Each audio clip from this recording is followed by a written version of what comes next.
Good morning, students. So, my dear students, today we have to discuss this last topic of this chapter, the Indian Constitution. I'm S.K. Sharma, your social science teacher.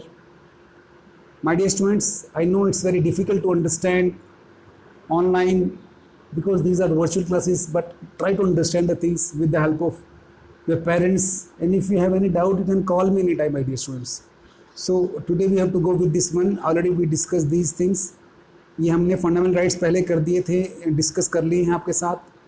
जैसे starting हमने किया था right to equality से बराबरी का अधिकार, यानी सबको बराबर ट्रीट किया जाए. राइट टू फ्रीडम यानी कि सबको स्वतंत्रता मिले पूरी तरह से. राइट अगेंस्ट एक्सप्लॉयटेशन, कोई भेद शोषण ना किया जाए किसी के साथ, खासकर कोई भी आदमी किसी से ज़बरदस्ती कोई काम नहीं करवा सकता है. Right to freedom of religion, धर्म सभी के लिए बराबर और कोई भी मर्जी से अपना धर्म अपना सकता है, उसको फॉलो कर सकता है.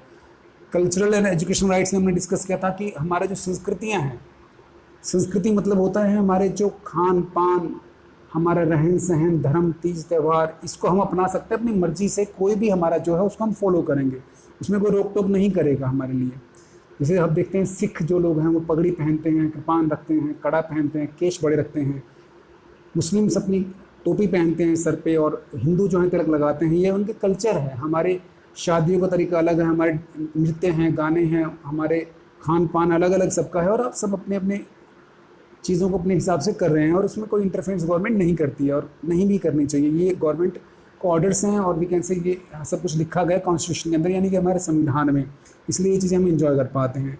लास्ट है राइट टू कॉन्स्टिट्यूशनल रेमेडीज़. मैंने डिस्कस कर चुका हूँ पहले ही कि अगर हमसे कोई अधिकार छीनता है तो हम सीधा सुप्रीम कोर्ट या किसी कोर्ट में जा सकते हैं, और उसके खिलाफ हम सरकार के खिलाफ हम इसमें केस डाल सकते हैं, और सरकार को कोर्ट अपने आप उस काम को रोक नहीं करने से. क्योंकि मतलब अगर हमारा कोई अधिकार है तो हमसे कोई छीना नहीं जा सकता. अगर मुझे राइट टू फ्रीडम है, राइट टू फ्रीडम माने मुझे घूमने फिरने का आज़ादी है, तो मैं अगर कहीं घूमता फिरता हूँ तो मुझे कोई रोक नहीं सकता है. अगर नॉर्मल कंडीशंस हैं, तो आजकल तो लॉकडाउन चल रहा है तो अभी रोका जा सकता है, गवर्नमेंट के आदेश है, लेकिन नॉर्मल कंडीशन में अगर मैं कहीं मूव करता हूँ तो मुझे कोई रोक नहीं सकता है.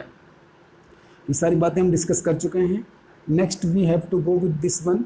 अब ये जो स्पेशल क्वेश्चन दिए गए, which fundamental rights will be following situation violate, किस तरह के राइट्स को जो है वायलेट किया गया हम पढ़ सकते हैं. If a 13-year-old child is working in A factory manufacturing carpet, अगर कोई कारपेट बनाने वाली फैक्ट्री में एक 13 साल का लड़का काम कर रहा है, तो वो कौन सा किस अधिकार का वायलेशन हो रहा है. तो हमने पढ़ा था राइट अगेंस्ट एक्सप्लॉयटेशन में. उसमें लिखा हुआ है, देखिए यहाँ पे आप पढ़ सकते हो. इसमें यहाँ राइट अगेंस्ट एक्सप्लॉयटेशन लिख रखा है, the constitution prohibits human trafficking, force labour and employment of children under 14 year age. आगे ना यहाँ पे देखो, 14 साल से कम उम्र का जो बच्चा है अगर काम करता हुआ पा गया किसी फैक्ट्री में, तो गलत है, वो अन्याय है, वो नहीं होना चाहिए था. वो अधिकार उसका बनता है कि 14 साल तक का बच्चा सिर्फ पढ़ाई लिखाई करे स्कूल में और इस तरह के काम ना करे. लेकिन अगर यहाँ पे ऐसा हुआ है तो ये पहला हम देखते हैं कि राइट अगेंस्ट एक्सप्लॉयटेशन है.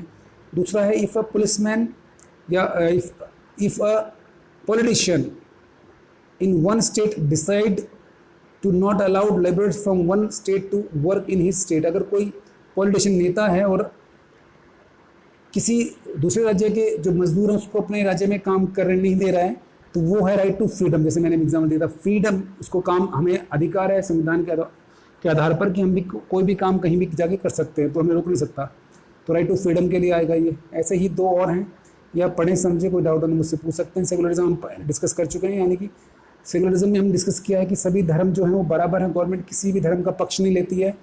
हम सब हिंदू मुस्लिम सिख ईसाई सभी बराबर हैं गवर्नमेंट की नज़रों में, और गवर्नमेंट किसी को भी बड़ा या छोटा नहीं मानती और नहीं मानेगी. ये सारी बातें आप पढ़ सकते हैं, समझ सकते हैं. उसके बाद ये क्वेश्चंस हैं, डिस्कस करेंगे इनको हम. मैं इसको क्वेश्चन आंसर फॉर्म में आपको PDF सेंड करूँगा. फिर भी अगर किसी को डाउट होगा तो you can call me any time. God bless you, have a nice day. Thanks a lot. Thank